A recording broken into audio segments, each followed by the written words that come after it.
Hola amigo, en el proceso de hacer que nuestro barco navegue más rápido, hemos podido ver en el capítulo anterior cómo reducir la fricción entre nuestra obra viva y el agua.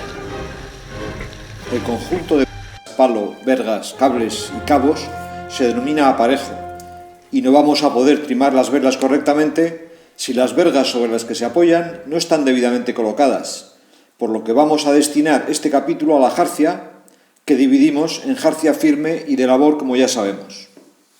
La jarcia firme o muerta es la que mantiene los palos en su sitio mediante estáis y obenques, que aunque pueden ser de diferentes materiales como varilla de acero o cabullería especial, lo habitual es que sean de cable de acero inoxidable, por lo que voy a referirme únicamente a este tipo de material para no extenderme demasiado. Después de la explosión a bordo, el segundo accidente más peligroso para los tripulantes de nuestro velero es la caída del mástil, a la que también llamamos desarbolar, por lo que además de cuidar nuestra jarcia firme por velocidad, hay que hacerlo por seguridad. Los mástiles de aluminio que utilizan los veleros desde hace ya muchos años duran una eternidad, pero si les prestamos una mínima atención, al igual que los más modernos y caros de fibra de carbono. A partir de los 10 años de vida del mástil y de la jarcia firme, hay que revisarlos anualmente o como mínimo cada 2 años para tratar de prevenir roturas. Os recuerdo que el acero inoxidable y el aluminio forman un matrimonio muy mal avenido cuando están en contacto.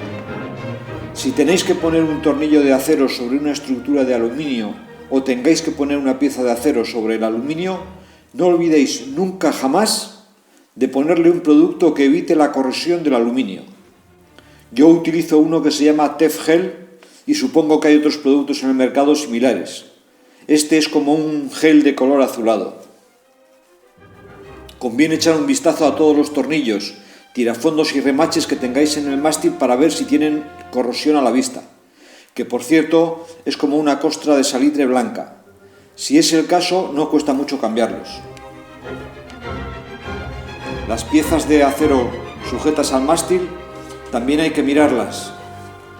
No es la primera vez que la contra ha arrancado un trozo de botavara porque alguien puso el soporte de la contra que va con remaches o tornillos a la botavara, poniendo en contacto directo ambos metales. El acero inoxidable se come materialmente el aluminio y a veces es difícil verlo sin soltar los remaches. El siguiente paso es mirar con detalle las soldaduras y ángulos donde van sujetos los obenques y los estáis al casco para ver posibles fisuras incipientes. Hay que comenzar desde los arraigos donde van enfibrados los cadenotes al casco. Después habrá que mirar los cables, sobre todo en sus puntos críticos. Si los cables están muy brillantes y tienen más de 10 años, puede significar que están cristalizando debido a la corriente galvánica, lo cual es muy peligroso ya que cascarán sin previo aviso. Luego tendremos que revisar cada uno de los cables en sus puntos de fricción con las crucetas, así como en los puntos de unión con las terminales. Si encontramos un solo hilo fuera de su sitio, hay que cambiar todos los cables, o por lo menos ese y su opuesto, que habrán sufrido las mismas tensiones. También se pueden romper las terminales prensadas. Hay que revisarlas bien desde todos los ángulos para ver si presentan fisuras o manchas de óxido. Si veis una raya vertical de óxido que no se quita con un limpiador, es que se va a romper y hay que sustituirla por tanto urgentemente. Hay que subir hasta la perilla del mástil con calma, para poder comprobar que todo aquello está en condiciones. Al bajar, se puede, o mejor dicho se debe, pasar un trapito por cada uno de los obenques flotando hacia arriba y hacia abajo para ver si se engancha con algo, lo que sería la evidencia de que el cable está roto. No sería malo que el trapo vaya con un disolvente y así de paso limpiamos el cable. No olvidéis jamás que siempre que se sube a alguien al palo debe de llevar la driza con la que se le iza más un cabo de seguridad, ambos amarrados con nudos y no con los grilletes que pueden romperse sin previo aviso. Una vez que estamos seguros de que toda nuestra jarcia firme va a soportar las tensiones a las que la vamos a someter, comenzamos para ver si el mástil está en su sitio. Antes de empezar, tenemos que pensar muy bien si cuando navegamos hemos notado que nuestro barco es excesivamente ardiente. ¿Y qué significa eso?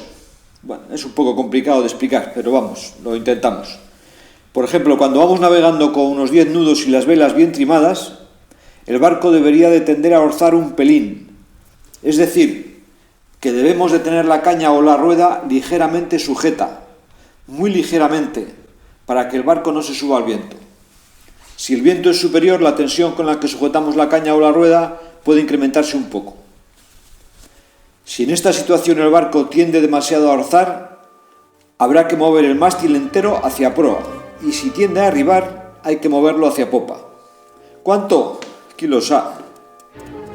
Lo moveremos un poco y probaremos a ver qué tal va. Comenzons, como diría Cole, al que alguno ni siquiera habéis conocido. Lo primero es, situados en el centro del barco, tirar con la mano de los obenques hacia el centro para ver qué tensión tienen, para tratar de poner la misma cuando terminemos la operación. Luego, sacar unas fotos del mástil en la que pueda verse lo mejor posible su curvatura para después, en su caso, ponerle la misma. La curvatura del mástil se aprecia muy bien amarrando la driza de la mayor a la base del mástil y cazándola. La distancia entre esta driza y el mástil a la altura de las crucetas se denomina flecha. Si queremos saber si el mástil está vertical, podemos utilizar una simple plomada. Hay algunos mástiles que tienen la posibilidad de arreglar su base, pero no es lo habitual, por lo que solo nos quedaría mover la parte superior si tenemos que hacer alguna modificación. El segundo paso es aflojar claramente los obenques, los altos, los medios, los bajos, los obenquillos, el baby-stay si lo hubiera, y la contra o la retenida, las burdas, todo. Como sabemos y podéis ver en la foto, hay varias clases de tensores, pero todos muy parecidos. El tema es muy sencillo.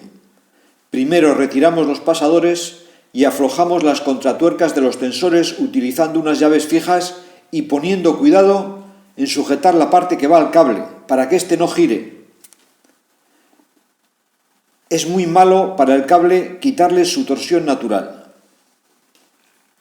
Los tensores deben tensarse girándoles en el sentido de las agujas del reloj y se destensan girándoles en el sentido contrario, siempre mirando desde arriba.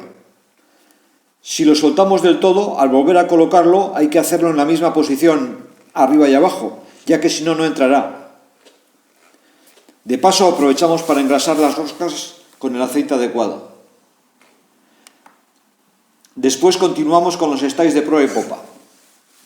Si, por ejemplo, tuviésemos que mover la perilla hacia proa, ajustaremos la tensión del obenque proel al máximo, hasta donde nos lo permitan las roscas de las que dispongamos.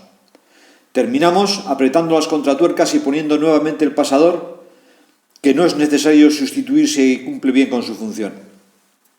Luego iremos al de popa y lo iremos tensando hasta que consideremos que la tensión es la adecuada.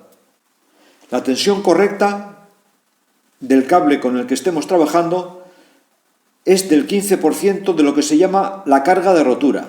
Lo ideal sería tener un tensiómetro, pero como seguramente no dispondremos de él, habrá que hacerlo a ojo. Podremos mirar en algún barco similar al nuestro cómo tienen la tensión del stay y del backstay. El paso siguiente es comprobar que la perilla está en el centro del barco desde el punto de vista babor y estribor. Para ello, tensaremos un poco todos los obenques para poner el palo más o menos en su sitio. Pondremos la driza de la mayor cazada de forma que el grillete o el chicote lleguen justo hasta la base de los obenques o hasta la borda a la altura de unos de los candeleros, para luego ir al otro costado y comprobar que con la misma tensión en la driza llega hasta el mismo lugar. Un error demasiado generalmente cometido es no tener en cuenta el número de roldanas que tenemos en la perilla, ni en cuál de ellas está la driza utilizada para medir. Evidentemente, si no utilizamos una driza que esté en el centro del mástil, la medición será incorrecta. Si arriba disponemos de 3 roldanas, utilizaremos la driza que esté colocada en el centro y la medición será correcta. Si solo disponemos de 2 roldanas, que es bastante habitual, por una irá la driza de la mayor y por la otra el amantillo de la botavara. Haremos la medición con cada una de ellas y comprobaremos que las diferencias son las mismas. Si no lo son, deberemos mover la perilla hacia uno u otro lado hasta conseguirlo. Para moverla, utilizaremos los tensores de los obenques altos, pero utilizando siempre la menor tensión posible. Una vez comprobado que la perilla está en la línea de crujía, nos tumbaremos en la proa, con la cabeza pegada al palo del mástil y los pies hacia proa para ver si el palo está derecho. Si no lo está, utilizaremos los tensores de los demás obenques hasta conseguirlo, pero siempre utilizando poca tensión. También se puede mirar por el carril por donde corre el grátil hasta el mayor. Hay que fijarse sobre todo a la altura de cada cruceta. Bueno, ya tenemos el palo completo, bien alineado con el eje de crujía. A partir de aquí se me complica un poco la cosa para dar instrucciones concretas, ya que ese proceso de reglaje va a ser diferente si el palo está diseñado para estar recto o curvo, de cómo va aparejado y de si tiene las crucetas o obenques adelantados o retrasados y cuántas tiene, etc. El caso más fácil es cuando el fabricante del mástil lo hizo para estar recto. En este caso, y como ya lo tenemos derecho, comprobaremos primero que también está derecho en el sentido proa-popa, tumbándonos nuevamente con la cabeza pegada al mástil, pero en este caso con los pies hacia babor o hacia estribor. Una vez comprobado, iremos tensando los obenques. Primero los bajos, luego los intermedios y después los altos, teniendo en cuenta que la tensión debe ir decreciendo desde los altos hasta los bajos, pero eso sí, con una mínima diferencia entre ellas. Cuando nos hayamos quedado satisfechos, nos tumbaremos nuevamente sobre la cubierta para comprobar si el palo sigue recto, tanto en crujía como lateralmente. Si es así, pondremos los pasadores y apretaremos las contratuercas, teniendo mucho cuidado, como antes, en sujetar los cables al apretar para que no giren. El motivo por el que la tensión de los obenques debe ser diferente es porque los cables tienen una pequeña elasticidad bajo tensión, por lo que al ser el cable del obenque alto más largo que el del bajo, se estirará más cuando ambos están en carga. Por lo que si hemos dado a todos la misma tensión, el mástil se doblaría hacia sotavento más por la parte alta que por la parte baja. Por ejemplo, un cable de acero inoxidable de 1×19 se alargará 1 milímetro por cada 2 metros de cable y por cada 5% de tensión que le demos sobre la carga de rotura del mismo. Como no hemos utilizado el tensiómetro, posiblemente este reglaje no estará bien del todo, por lo que será necesario salir a navegar y comprobarlo. Cuando estemos navegando, ¿qué es lo que tenemos que hacer? Primero, comprobar que el barco tiende a orzar o a arribar lo razonable. Segundo, con un viento de través de 15 nudos aproximadamente, nos tumbaremos sobre la proa con la cabeza pegada al mástil para comprobar que el mástil sigue recto, sobre todo a la altura de las crucetas. Si no lo está, y si no es demasiada la torsión, volveremos a ajustar los tensores de barlovento hasta que el mástil quede derecho. Después comprobaremos que los obenques de barlovento han quedado todos bien tensos y que los de sotavento están un pelín flojos, pero solo un pelín, Si no lo están, haremos los ajustes necesarios sobre la marcha hasta que lo estén. El obenque alto de sotavento no debería perder tensión con una escora inferior a 20 grados. Luego cambiaremos de bordo y haremos las mismas comprobaciones y ajustes. Si en este cambio de bordo hemos tenido que hacer algún ajuste, volveremos a cambiar de bordo para comprobar que todo sigue correcto, siempre tumbándonos en el suelo de la cubierta para ver que el mástil está derecho. Y para terminar, rizaremos la mitad del trapo, tanto en proa como en la mayor, y volveremos a hacer las mismas operaciones. Recordar siempre que el exceso de tensión en estáis y obenques son dañinos para la estructura del barco. Hay algún patrón que con el tensor hidráulico del backstay ha conseguido doblar o incluso partir el barco.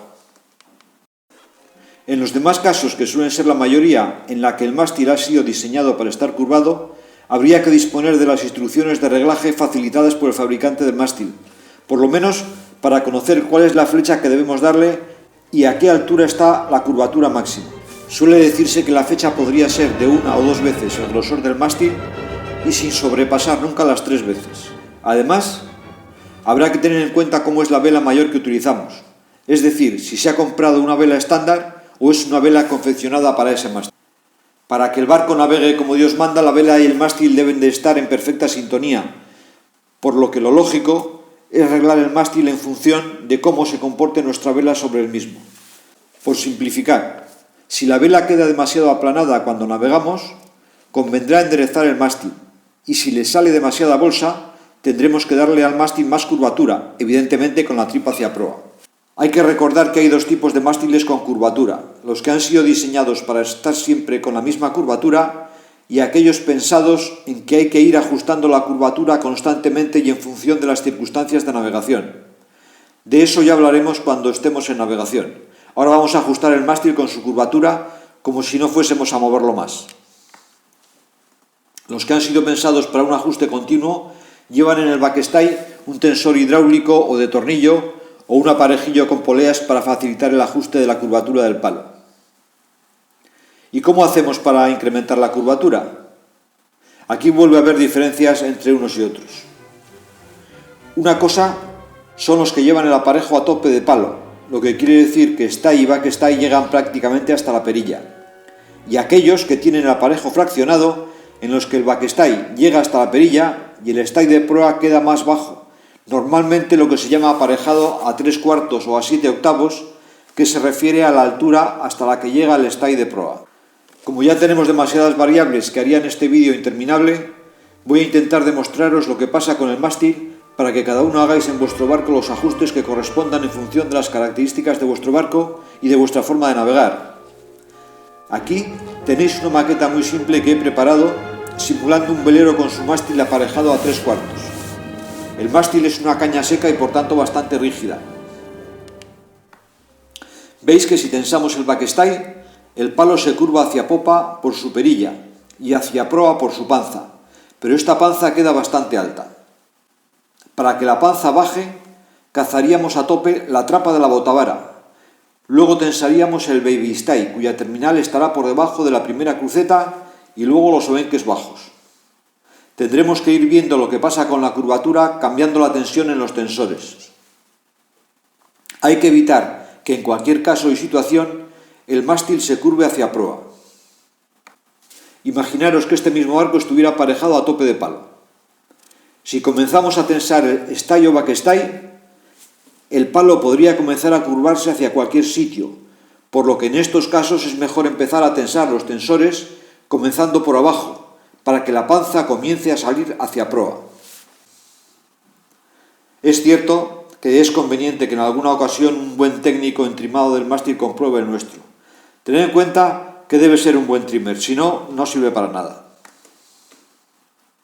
Para tapar los poros y conservar el brillo de las superficies de aluminio, incluidas las soldaduras, conviene engrasar todo con aceite de parafina, pulimento o cera.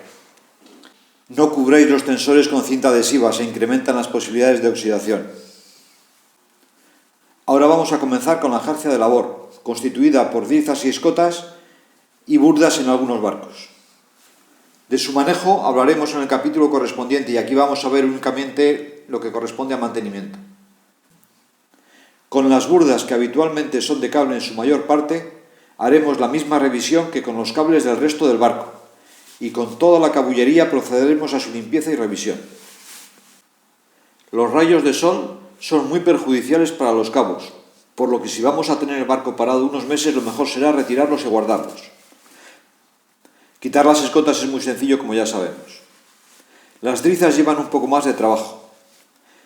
Deberemos tener unos cabitos para sustituirlas lo suficientemente delgados para que no sean caros ni problemáticos para estibar y lo suficientemente gruesos como para que no puedan meterse por el costado de alguna de las roldanas o reenvíos por donde pasen, que luego es un lío sacarlos. Para estar seguros de no meter la pata, uniremos el cabito guía con la driza mediante unas puntadas con hilo fuerte y por encima le pondremos un poco de cinta adhesiva para que no se atasque al pasar por lugares estrechos. Cuando tengamos todos los cabos, procederemos a su lavado, aclarado y secado. Hay básicamente dos procedimientos, como siempre. El fácil, que consiste en meterlos en una lavadora con un poco de jabón neutro y siempre sin suavizante, esto es muy importante, y luego dejarlas secar. y la otra que consiste en hacerlo a mano en un cubo con mucha agua y múltiples aclarados hasta que queden limpias. Esto debe ser lo más sano para los cabos, pero es bastante pesado y no quedan del todo bien. Cuando estén completamente secos, procederemos a su revisión, sobre todo en los sitios por donde sufren más, es decir, los estopes, reenvíos, roldanas y poleas. Si visualmente están bien, procederemos a poner una notita en el chicote para acordarnos el año que viene de meterlas en el otro sentido para que cambien los puntos de trabajo.